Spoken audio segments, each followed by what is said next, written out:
দাড়ি যারে আল্লাহ দিছে ওর দোয়া করা উচিত আল্লাহ একটা পাকে কিনা, কেননা পাকলেই গুটি লাল, পাকলেই গুটি, বলবেন গুটি লাল কি করা, কেননা আল্লাহ নিজে বলতেছে ইন্নাল্লাহা লা ইস্তাহি বি শাইবাতিন, ওইখানে লেখা নাই পুরা দাড়ি পাকতে হবে, একটা পাকলেও।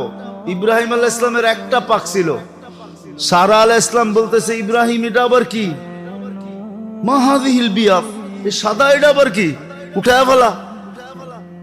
তো বোর কথায় উঠাইতে গেছিলেন, হাত বাড়াইছেন, আল্লাহ উপর থেকে আওয়াজ দিছে খলিল হাত নামান। কয় কেন?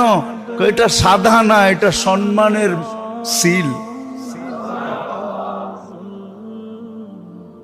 তোমাকে সম্মানিত করার চিহ্ন দিলাম, চিহ্ন সাদাটা সম্মানিতের চিহ্ন।